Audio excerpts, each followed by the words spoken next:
بسم اللہ الرحمن الرحیم۔ السلام علیکم دوستو، کیسے ہیں آپ؟ امید ہے آپ سب خیریت سے ہوں گے۔ دوستو، اس ویڈیو میں ہم حضرت انس بن نضر رضی اللہ تعالیٰ عنہ کی شہادت کا قصہ بیان کرنے جا رہے ہیں، تو شروع کرتے ہیں۔ حضرت انس بن نضر رضی اللہ تعالیٰ عنہ ایک صحابی تھے جو کہ بدر کی لڑائی میں شریک نہیں ہو سکے تھے۔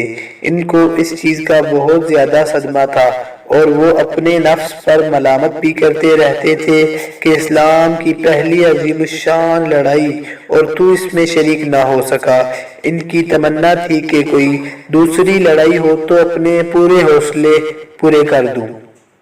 اتفاق سے احد کی لڑائی پیش آ گئی، جس میں یہ بڑی بہادری اور دلیری سے شریک ہوئے۔ احد کی لڑائی میں تو اول مسلمانوں کو فتح ہوئی، مگر آخر میں ایک غلطی کی وجہ سے مسلمانوں کو شکست ہوئی۔ وہ غلطی یہ تھی کہ حضور اکرم صلی اللہ علیہ وسلم نے کچھ آدمیوں کو ایک خاص جگہ مقرر فرمایا تھا کہ تم لوگ اتنے میں نہ کہوں اس جگہ سے نہ ہٹنا، اور وہاں سے دشمن کے حملہ کرنے کا اندیشہ تھا۔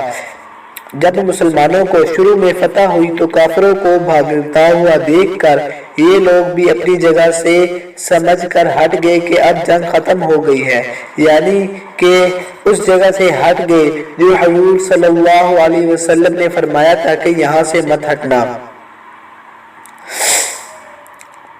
کافروں کو بھاگتا ہوا دیکھ کر وہ لوگ بھی اپنی جگہ سے ہٹ گئے کہ جنگ ختم ہو گئی ہے، اس لیے بھاگتے ہوئے کافروں کا پیچھا کیا اور غنیمت کا مال حاصل کرنے کے چلے گئے۔ اس جماعت کے سردار نے منع بھی کیا کہ حضور صلی اللہ علیہ وسلم کی ممانعت تھی، تم یہاں سے نہ ہٹو، مگر ان لوگوں نے یہ سمجھ کر کہ حضور صلی اللہ علیہ وسلم کا ارشاد صرف لڑائی کے وقت کے واسطے تھا، وہاں سے ہٹ کر میدان میں پہنچ گئے۔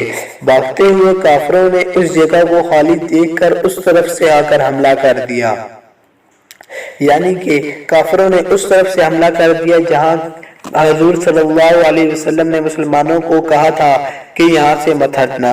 مسلمان بے فکر تھے، اس اچانک بے خبری کے حملے سے مغلوب ہو گئے، یعنی کہ دونوں طرف سے کافروں نے انہیں گھیر لیا۔ کافروں نے دونوں طرف سے گھیر لیا اور مسلمان بیچ میں آ گئے، جس کی وجہ سے ادھر ادھر پریشان بھاگ رہے تھے۔ حضرت انس رضی اللہ تعالی عنہ نے دیکھا کہ سامنے سے ایک دوسرے صحابی حضرت سعد بن معاذ رضی اللہ تعالی عنہ آ رہے ہیں۔ ان سے کہا کہ اے سعد، کہاں جا رہے ہو؟ خدا کی قسم، جنت کی خوشبو احد کے پہاڑ سے آ رہی ہے۔ یہ کہہ کر حضرت انس رضی اللہ تعالی عنہ تلوار تو ہاتھ میں تھی ہی کافروں کے ہجوم میں گھس گئے اور اتنے شہید نہیں ہو گئے، واپس نہیں ہوئے۔